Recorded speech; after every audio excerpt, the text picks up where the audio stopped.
Well, welcome back. Here we are, Democracy or Empire, with a new segment, a good segment, an interesting segment. And we're getting closer to the New Hampshire primary, January 10th, or if you're a fan of Governor Perry, January 12th. But where the rubber hits the road is presidential candidates all over the state. There's a big St. Anselm's operation, and I believe all televised, so that you can see and hear the presidential candidates that are running but aren't heard. I'd invite you to do that. There are some great people, smart, educated, informed, that we've never heard of. And it's worth hearing from them. Some are doing it because they have a passion, and we've shared Dr. Green, the physicist, who his passion and the reason why he's running is he has a solution, or so he thinks. He has a solution to our energy problems. Would that be important for our country? Well, yes, it would. So we will be having a surprise guest in a few moments.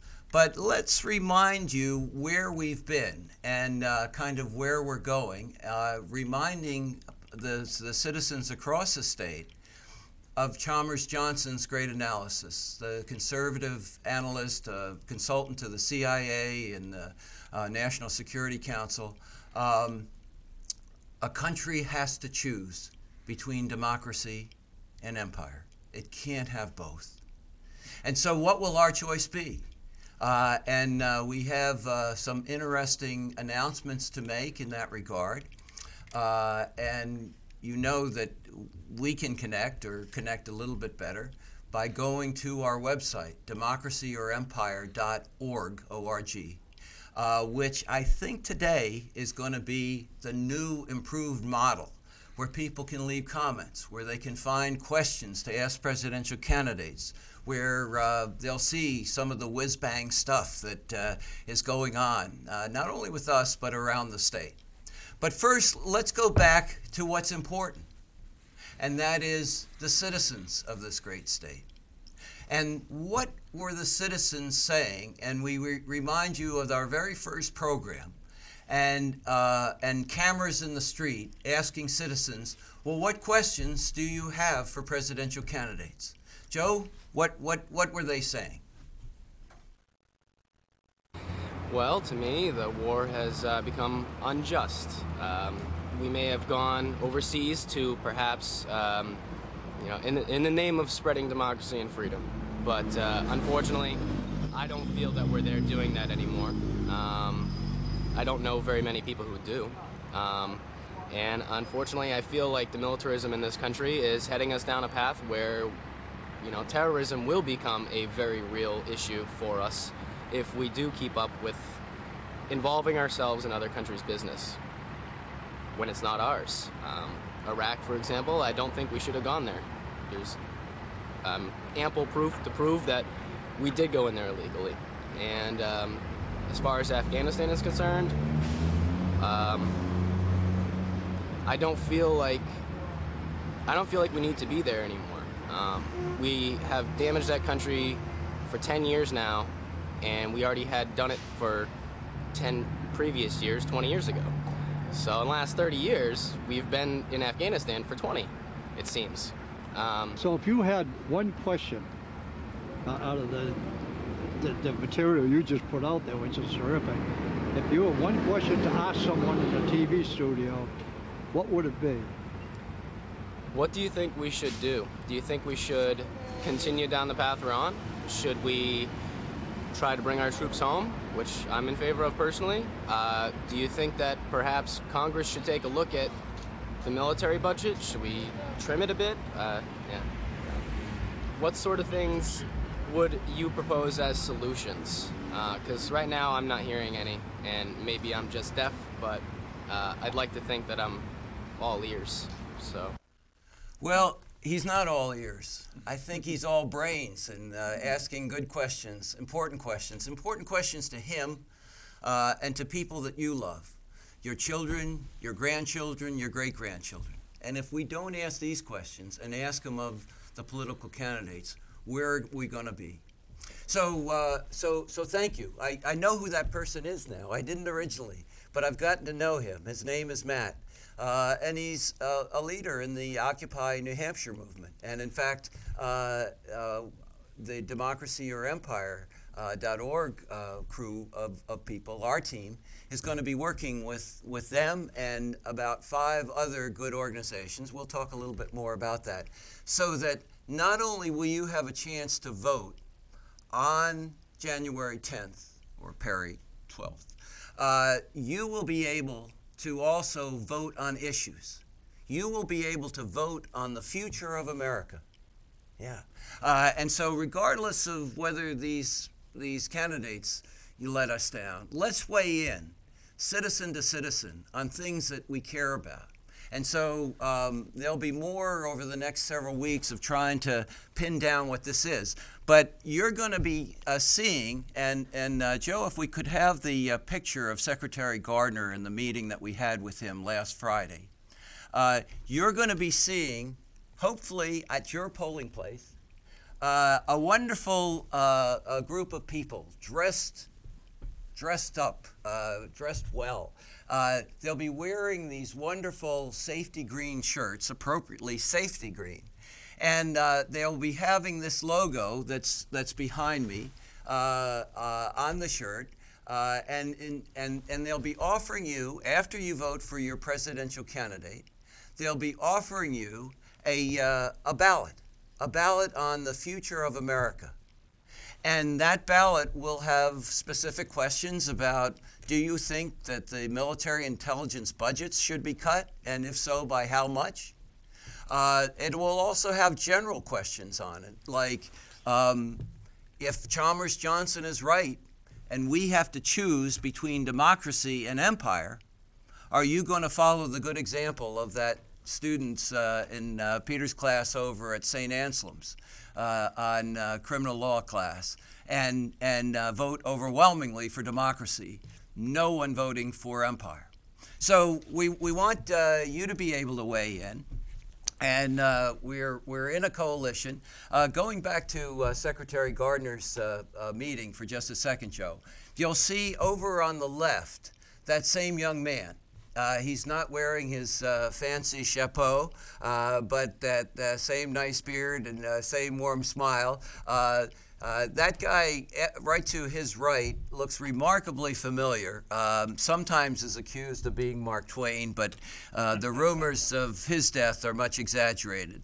The lovely lady with the handsome red scarf right there is an artist in New Hampshire, and she has contributed the artwork for a number of good causes, including the shirt that people will be wearing at the polling places. This is Jan Grossman from Amherst, and Jan is now a friend and a wonderful person, and she is the leader within the state of New Hampshire of a group called the Department of Peace, New Hampshire Department of Peace, or they have, they're so busy, they have 2 websites apparently, gopeace.us.us. So that's Jan. And Mark is also very involved and a strong, effective voice within Occupy New Hampshire, and is in the middle there. And that handsome man with the wonderful tie is none other than the beloved Secretary of State for this great granite state, Bill Gardner. And we met with him on Friday and went over what our plan is to make sure that it's not disruptive, it's consistent with all of New Hampshire's laws and regulations, and we had a wonderful time with him. And I have to say that when I was introducing Jan, the question of George Washington came up and the Department of Peace, because Secretary Gardner said, well, wasn't that passed? And what he was thinking of, I think, was the Peace Institute, which is not a cabinet level thing. It's a different entity, but he's remarkably informed. Joe, can we have George Washington's quote put up, please? These are two quotes. These are two different quotes. But let me just point out the first. This is our first president, our great president, George Washington, and this is what he had to say about a Department of Peace. First, we need a Department of Peace. If we are to develop expertise only in war, that is what we shall have. Okay, thanks, Joe. Can we go back to the clip of Gardner?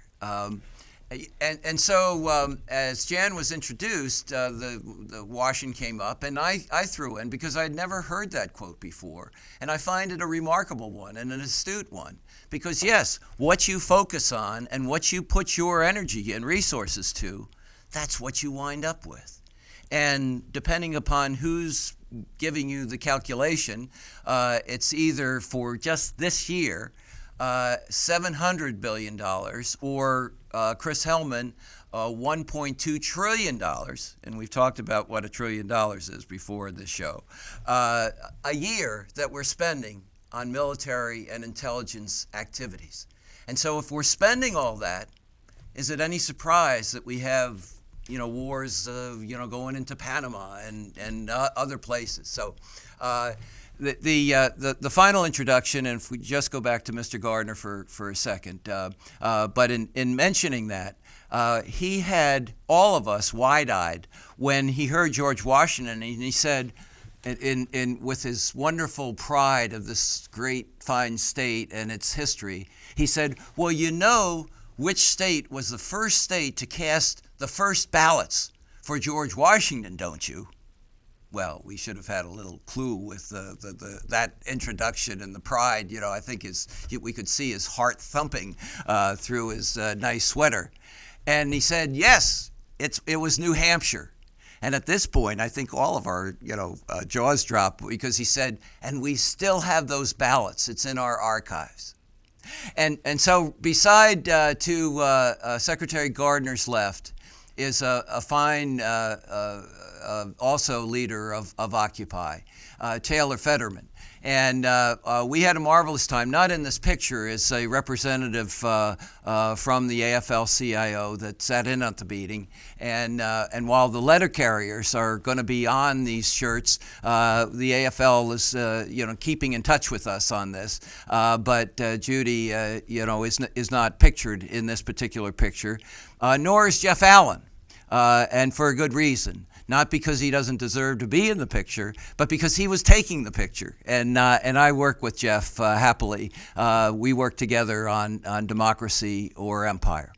So that was the meeting, and basically we got a green light, and we'll share maybe either in the next program, next Monday, or otherwise, what Secretary Gardner, the advice he gave us, the clarifications that our shirt is not an electioneering shirt. And so we wanted to be foursquare with him and the moderators around the state who have the very important role of conducting these elections on the 10th, or for Perry on the 12th. I hope the moderators are at work on the 12th, because it could be messy out there on the polls for people coming in that want to vote for Governor Perry.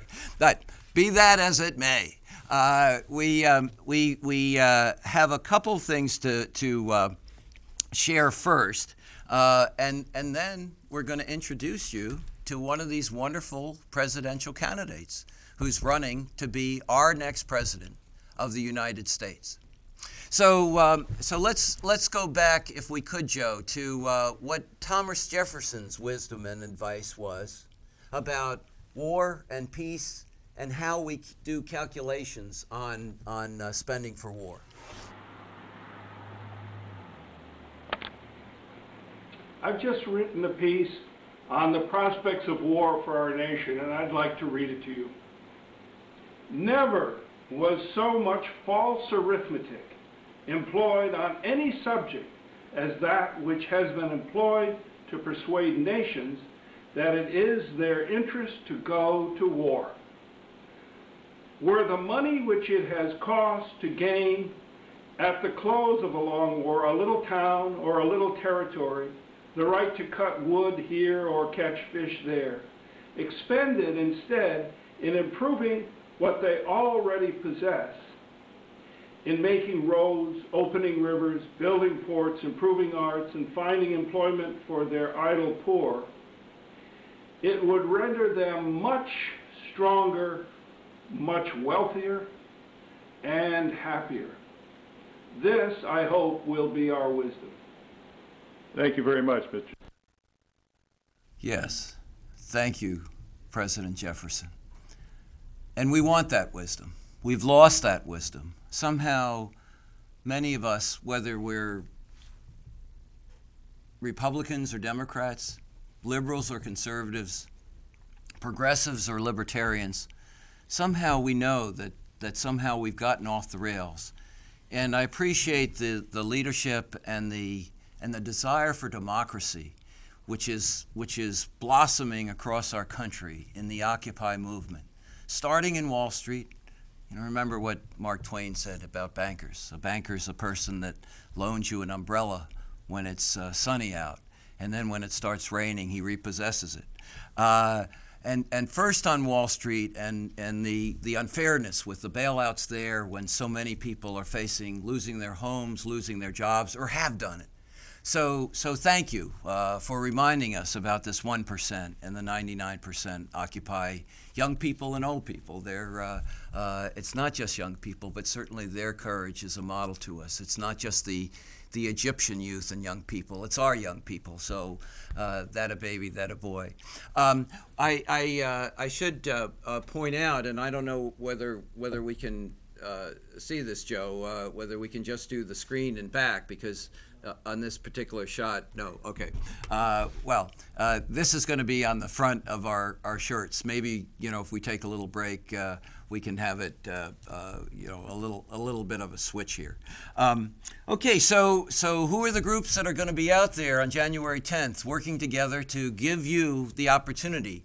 If you have a question that you want to share with all the citizens in New Hampshire, a vital question on these types of issues, or something that you think is vital, get in touch with us at democracyOrEmpire.org. And we'll put it in the hopper. We'll consider it, because we haven't worked out exactly what is going to be on the ballot.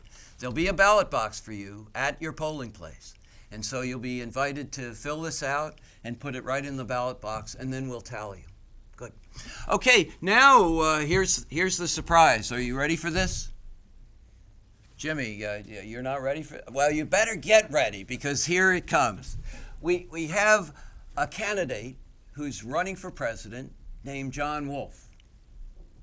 And Mr. Wolfe is here right in the studio, and we're going to ask him to outline some of his positions. We've shared some of these on some of the candidates getting back to us. On the first question, we asked them all. And the Fancy Dan candidates didn't quite have time to answer us. Now, they're the ones that have the lobbyists and the staffs and the, you know, so, but somehow they either didn't think it was important to share with us and with you the question of, if they are elected president, will they assure us and insist that as president, they will count civilian deaths and casualties whenever this country goes either to war or has a military conflict? And you know that you know, recently in the Iraq War, when presidents and secretaries of defense were asked, well, how many civilians have died? They'd shrug their shoulders and say, well, we don't keep track of those statistics. Now, we have a sense that they really do, but okay, and good. But you know, this is something that is a simple question. It's a question of ethics, fairness, decency. That if it's such a terrible situation where the only solution is war, and we just have to do it, then we know there are going to be innocents killed, civilian innocents, women, children, men. And so when we do that, will we be fair with ourselves and our conscience to account for people who are the innocents? And that was part of the cost of war. So we're getting answers back. We shared some of them here, but I'm able to share them with John Wolfe. I have a sense that maybe it's because Thomas Jefferson suddenly reappeared, but I have a sense that we are going to be able to share with you the logo that will be on these handsome shirts. Let me think whether we can pull that up. Ah, there it is. And you will see this is tic-tac-toe. Only the stakes are very high. Remember, in our very first program, we had a reminder of an Old Testament scripture that we're reminded that before us is placed blessing and curse, life and death, and therefore choose life, that we and our descendants might live. And this is the tic-tac-toe of that. We have a choice. You see the blank space in the lower left-hand corner? That beautiful dove flying up from America, from the United States. That is the artwork of Jan Grossman, who you saw speaking to Secretary Gardner. Beautiful work, handsome work. New Hampshire work, of course. And so if it's our move, if it's our choice, and we want democracy, we can fill in that box, and it's tic-tac-toe. There's security into the future. But if we want to put weapons, if we want to keep, and remember, Richard Kaufman last week said, in the last 10 years, we have doubled the defense budget with no foreseeable real threat. I mean, the Soviet Union has disappeared long ago. They're not the big threat. So who is the big threat? Well, despite no real threat, we have doubled the defense budget. And so if we keep on that track, there are two ways that tic-tac-toe can tow us into empire. And so that's our choice in this election. And this is going to be on the shirts of people inviting you and welcoming you to share your thoughts and ideas. And write-in stuff is welcome. So there'll be probably 7, 8, maybe 9 choices that you'll have to respond to. But if you want to write an extra message, we'll tally them, and we'll be looking to put them on several of the organizations that will be working with this. We have the New Hampshire Department of Peace, Occupy New Hampshire. We have Veterans for Peace, letter carriers, New Hampshire letter carriers, and New Hampshire Peace Action, as well as Democracy or Empire. So a fine group. And if you want to check with the person at the polling place and saying, it's time for me to dig in. I want to get more involved in this because the stakes are high and I don't like the way it's going. So let's look at one more person in the street, and then I'm going to actually be quiet for a second. Yes, Jeff, it's possible. And we're going to start to get to know who this John Wolfe is. And why he's running for president. So, go ahead, Joe. Hi, what's your first name? Richard Wells Burho Jr. And, Real simple. Francis A. Wagaman. Theodore M. Wagaman.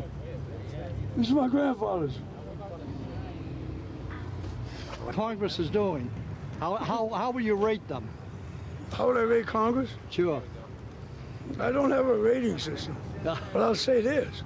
They ain't doing what a normal man will do. They don't vote out of their heart. They vote out of their wallet, or who's paying them to get there. Oh, The second you get there, they got paid to get there. excellent. That's why the people from here, which is make the first state in the United States, that's why the New Hampshire primaries are there. Exactly. And thank you, people of the Granite State, for the seriousness with which you take these elections. Because you know, as the first primary, and the people able to get to the candidates closest, see who they are, see what they value, that you have an awesome responsibility that you accept and take seriously for the rest of the country, and that is selecting and helping select the next president of the United States. And so I turn now to Mr. Wolf, John Wolf, lawyer, Chattanooga man, who will tell us a little bit about himself and introduce yourself to the citizens of New Hampshire, if you would, John. Well, I'm really happy to be here, and thanks for your invitation. Glad to do it. Yes. I'm a citizen just like the rest of y'all. I'm very concerned, and that's what prompted me to run. I think we have a void today in politics. We've got two parties that are really a duopoly. I mean, it applies to military spending. Now, I know you're a lawyer, so don't throw these big terms at me. I'm afraid well, you're going to charge me for them. So what's a duopoly? Well, duopoly is just two. You know, it's two that act as one, basically, and I think it pertains to military spending too. Let me give you a little bit of my background. Okay. You know, I'm a citizen who's lived a lot of different roles in America. I've been an attorney. I have worked as a construction worker. I have done all sorts of things. I worked in a restaurant and worked as a merchandiser, and I've had a lot of experience in American life, and I represent people, ordinary people, in their ordinary problems, and I've had a bird's eye view of what American life is like, and especially the kind of troubles that people suffer as a result of the economy today. And what really prompts me to run is that there's just such a disparity in the distribution of wealth now. I mean, the rich are getting richer. The 1%, the top 1% have 23% of the national income. The top 20% own 92% of the national assets. And people keep saying, you know, there's a spending problem and all that sort of thing. You know, that we can't spend any money. We have to go to austerity. That Wall Street's made these mistakes. You know, people have suffered. Wall Street basically tanked the economy when they put a lot of false securities out there that caused people's retirement accounts to go down in value. And now, but they've all gone to jail, those guys, haven't they? No, they're not. You know, the folks that the folks that are demonstrating about what they did wrong are spending more time being pepper sprayed, handcuffed, and jailed than any of the people that actually caused the trillions of dollars in losses in the national wealth. I mean, there's just a disparity in income. There's a disparity in treatment. And it just propels me to move forward. I mean, and we're not seeing anything from President Obama on this. You know, and I waited for some Democrats who are more prominent and perhaps better qualified to come forward and take this torch. But they didn't. We didn't see Howard Dean. You know, we didn't see Dennis Kucinich. We didn't see any other progressive come out and take a stand. And we're supposed to be the party, the Democrats are. We're supposed to be the party of peace and prosperity. Now, Mr. Obama has surrounded himself, which is contrary, I think, to the principles of our party, with a lot of Wall Street people. I mean, you take Mr. Daley, from J.P. Morgan, Emmett from GE. You've got other people there too. Erskine Bowles, that used to draw $8 million a year from J.P. Morgan. I mean, they're the ones that are in the Oval Office every day telling the president what to do, and his policies reflect that. You know, he's not even come out for a 1% tax on Wall Street transactions. Yeah. You know, we need that. We could raise probably about $500 billion a year, the cost of the military budget that you just mentioned, if we did that. You know, he's still not come out and made it firm that he wants to go back to the New Deal era, where we had a wall of separation legally between banking investment or speculative investment by fairly guaranteed banks and their traditional role of just doing mortgages and loans for cars and things like that. He's letting these people do it. Even after these so-called reforms were made by Barney Frank and Chris Dodd, Bank of America right now has $53 trillion on their books in derivatives. You know, that's speculative stuff. $53 trillion. Yeah, if we just tax those at 1%, you'd raise that'd be $530 billion too. Right. I mean, there's all sorts of things out there that are just speculative. This casino capitalism, and none of it's getting taxed. And more, because of the government's failure to regulate anything about the securities industry, now 40% of all the profits made in this country are made in the financial sector instead of real things like factories and services and people building roads and bridges and things like that. Our financial sector is just totally out of control. And they've got all the influence in government. They basically have bought Washington. The capital is the capital. I mean, if you want to have a play on words, and it's just all it's doing is making it harder for people to find jobs. And they're not getting taxed very much. The corporations claim they have a 35% effective or tax rate that makes it hard for them to do business in this country. But a lot of the people in Fortune 500 don't even pay taxes. A lot of those businesses don't, and the effective average tax rate for those corporations is really about 17%. That's what they really pay. Yeah, right. But yet they have people in Washington that make you believe they're somehow oppressed and can't make money in the United States. And they've got $2 trillion in profits out there sitting on the sidelines. They aren't even being used. This is a country that gave them their infrastructure, their education. This is a country that defends their contracts in court, that defends their resources around the world, and does all sorts of things, research and things like that, government finance. But yet when it comes to making this country right, they don't care. All they care about basically is money. And I don't like to generalize because I like business. And by the way, I like the military too. I agree with what you say. Every male in our family is a veteran, honorably discharged. Good. My brother from the Marines, my dad and I from the Army. Right. But I see what you're saying. Do you talk to the Marine? Well, unfortunately, well, we talked about this before. But he's, but we were all honorably discharged, and I don't have anything against the military, but again, this is part of the party duopoly. This is part of the party duopoly. They're both. Obama's supposed to be a Democrat, but again, he spends more and more money on the military every year. Yeah. Right now, if you adjust for inflation, we're still spending $300 billion more than we did at the peak year of the Cold War. Yeah. And like you say, on threats we don't have a Russian military to face. Right. The Chinese military has one aircraft carrier. Right. And it looks like, with what Obama's doing recently here, posting or stationing the troops in Australia, that he's trying to get into some sort of arms race. They're trying to provoke that with China. Yeah. And China only spends $160 billion a year on its military, which is about a sixth of what we do. But he's trying to make them look like this huge Asian tiger here that wants to choke off our sea lanes and all that kind of stuff. Well, they don't. Right. What we need to do is diplomatically make sure that sea lanes stay open. We did that with the Soviet Union. They never tried to block our trade, and China shouldn't either. They need those sea lanes as much to get their exports out as we do ours. Right. As much as we need to import what they have. You bet. Yeah. So I think the time is come to take a serious look at military spending. Okay. We can't just give the Pentagon a blank check. We can't give anybody a blank check.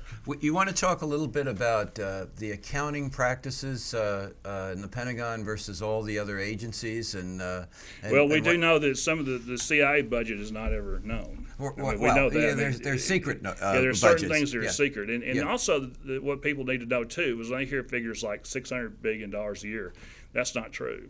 It's actually more like $1 trillion a year, and I'll tell you how I get to that. Okay. You just take the $650 billion that they announce that they spend, but then you got to add to that the Veterans Affairs Department. You got to add to that the Homeland Security. Then you got to look at what the Department of Energy, and we're from Tennessee. That's up in Oak Ridge where a friend of mine lives, and she's right across the room there. But the Department of Energy spends about $25 or $30 billion a year developing nuclear weapons. Right. And then you have to prorate the interest on the national debt and allocate the appropriate part of that interest to the military, because the military is the one that's hogging up the discretionary domestic spending. And so after you get finished with the military, and then you pay the things that you have to pay, like the interest on the debt, and then you pay Medicare, and then the Social Security, which people have already paid for, by the way. And it's a dedicated revenue stream. And if I'm elected, I'll always protect Social Security and Medicare. And I know that President Obama wants to cut back because he thinks that's part of his austerity to make us pay for Wall Street's mistakes. I won't do that. It's something you paid for, and under a Wolf administration, you'll get it. You won't have to pay for other people's mistakes. They'll pay higher taxes to make up for what they've done. But anyway, by the time you figure all that up, domestic non-military spending really only amounts to $600 or $700 billion, which is only about 17 or 18% of the total national budget. So I think people need to keep that in mind, that the military does dwarf everything. Now, I've heard, excuse me, I've heard that what we spend, roughly, but pretty close to it, what we spend in the United States for the military equals what China, NATO, all the other countries in the world spend. Yeah, we do. We spend a little bit more. And again, I think if we were insecure in any way, I wouldn't be saying these kinds of things. Yeah. But I think we're very secure. And if you also, one thing that they don't do when they account for relative balances of powers, they don't count our allies. If you take what NATO right. also spends on the military. Yes. And add, and add us as a Right. member, then it's 70% of what the world spends. If you take and you have to remember too, 70%. 70%. Wow.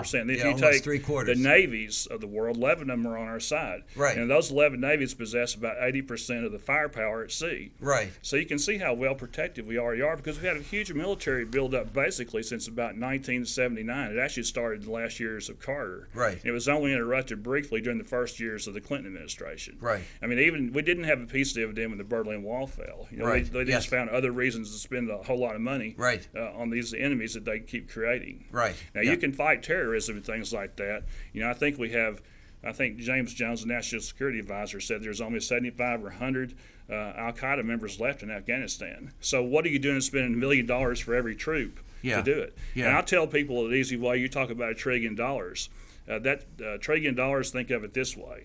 It's enough to make 1 million people a millionaire. And that's how I'd explain it to people when I'm campaigning. And so you can think about the military budget is enough every year to make 1 million people a millionaire. Right. Yeah. And that's a lot of money. Yeah. Yeah. And it just, and just like Dwight Eisenhower said, this is not something, you quoted Thomas Jefferson. Well, one of the first things Eisenhower said as he was getting ready to leave office is, he told us, he said, every amount of money, every dime we spend on a battleship or a tank, Yep. is less money we had to feed and educate children. Now, Dwight Eisenhower was not a Marxist. He was a